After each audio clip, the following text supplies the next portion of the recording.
Hey, what's up YouTube? Scott, Scotty Tradition, back with another video. Going to do the November birthday shoutouts. Got 7 players to go through that are in the Packers Team Hall of Fame that have birthdays in November. So I guess let's go ahead and get started right away. The first player with a birthday on November 4th is this guy right here, Willy Buchanan. Have this card here in the grade of PSA 10. This card is Pop 5. Played with the Packers from 72 to 78 as a corner, and was drafted out of San Diego State. Was Defensive Rookie of the Year in 1972 and was a 2-time Pro Bowler. So, real nice looking card there. Beautiful example.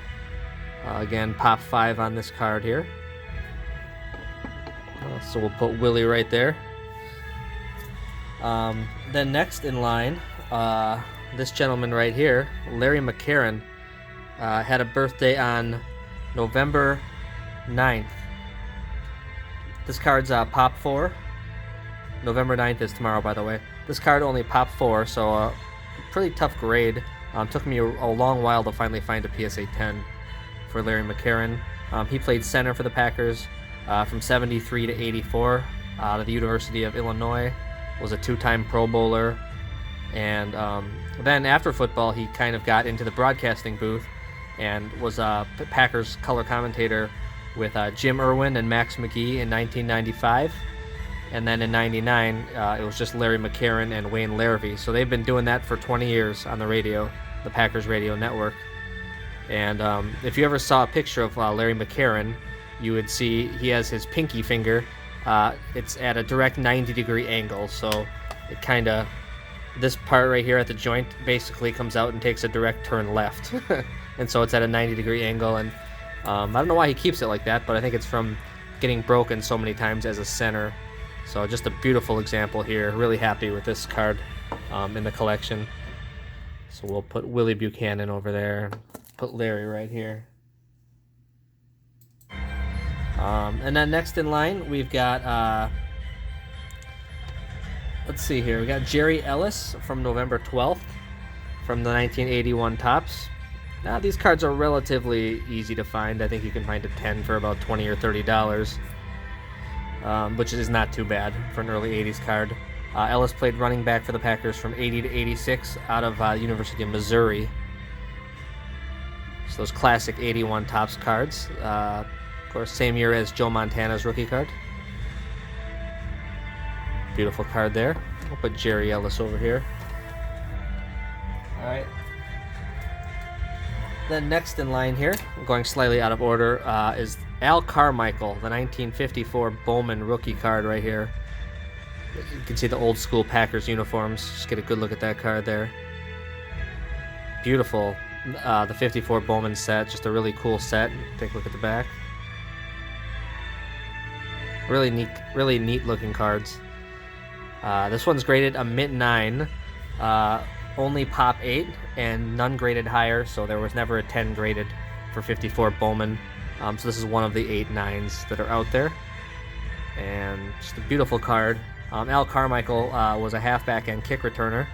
Played with the Packers from 53 to 58. Out of the University of Southern California, USC.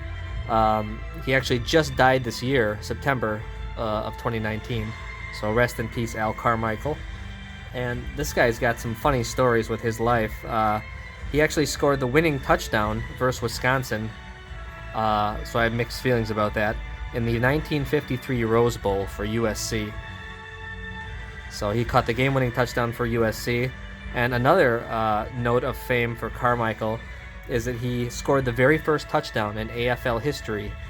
Was a reception caught for a touchdown by Frank Trupica of the Broncos. I believe he played for 1 year with the Broncos after his Packers career. And also, after football, he was a stuntman, believe it or not. I guess from his background in California and Hollywood, he was a stuntman in over 50 films. So you go from playing football to being a stuntman. Quite a life, quite a career for Al Carmichael. Really love this card. And obviously pretty darn tough to find in high grade. Moving along here, we have an actually an NFL Hall of Famer. A very tough card, the 1955 Bowman Jim Ringo. Of course, like I mentioned, Packers Hall of Famer and NFL Hall of Famer. Played center, so this must be the month of the center, from 53 to 63. And this card is Pop 51 with 4 graded higher. I believe there's 2 8.5s in existence and 2 9s. Which I've never seen either one of those 4 for sale ever. And no 10s, of course. This is just almost an impossible card to get a 10 on. Take a look, see what the back looks like.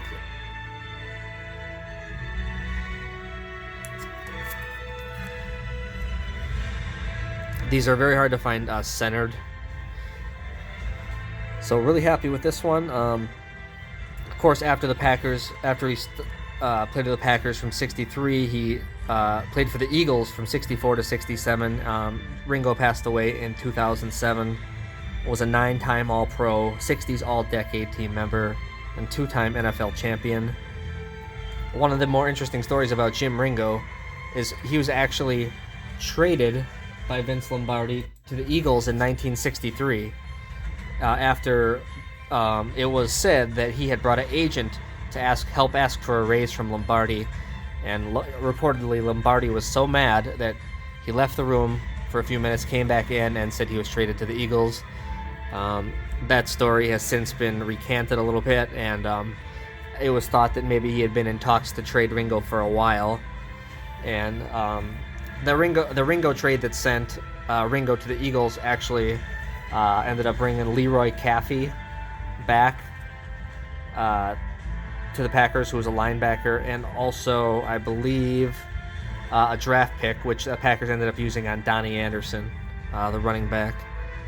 So, but Jim Ringo, an all-timer for sure, and NFL Hall of Famer, and that's just a beautiful card. Love that card. Then, so Ringo's birthday was November 21st. November 26th, Mr. Jan Stenerud, and obviously you probably all remember him as a kicker for the Chiefs. Played for a long time for the Chiefs from 67 to 79. He's an NFL Hall of Famer as well. Only played with the Packers for 4 years, from 80 to 83. Was born in Norway.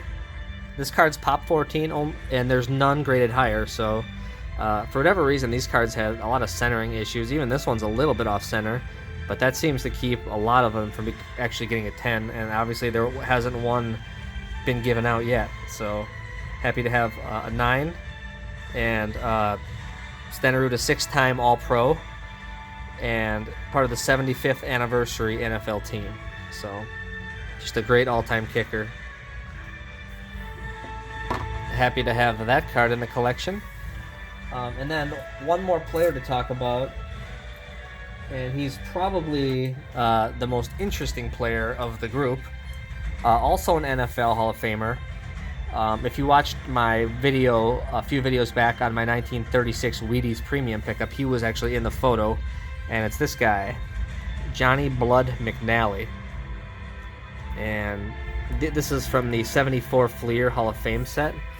McNally actually did not have a playing days card, so this is the card that is gone to for the Packers Team Hall of Fame set.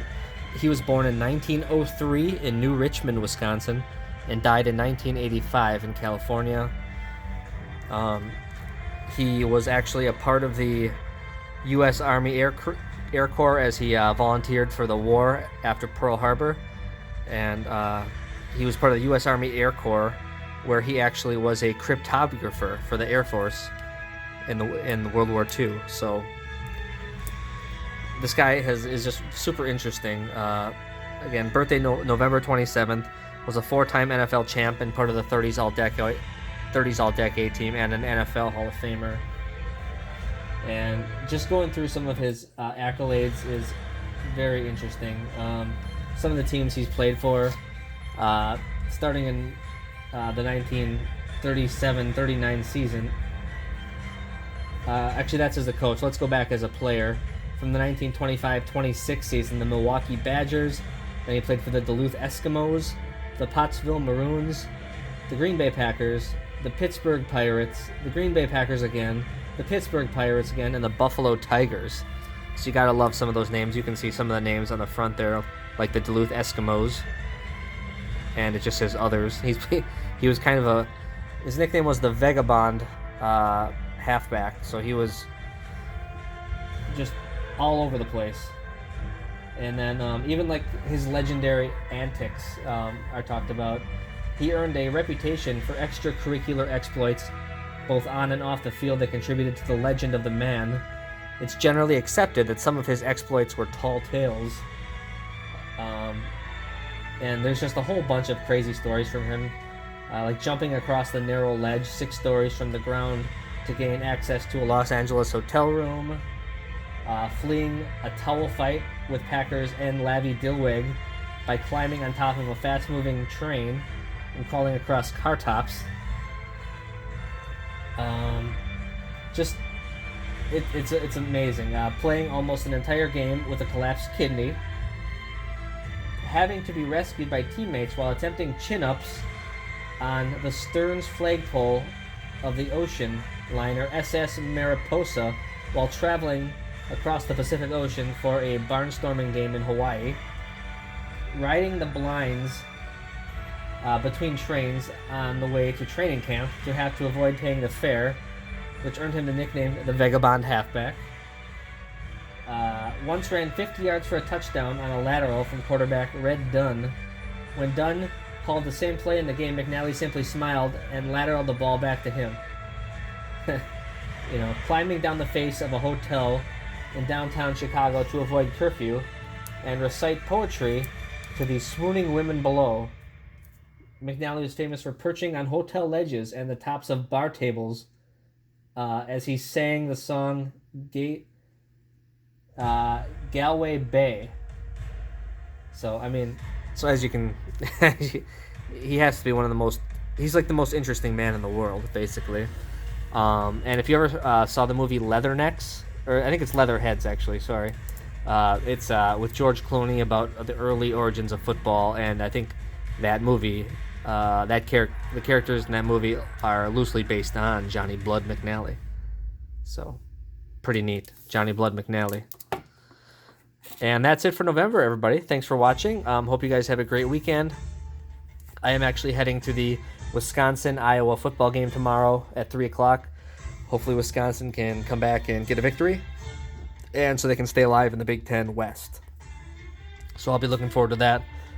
Thanks again for watching, and we'll talk to you all again soon.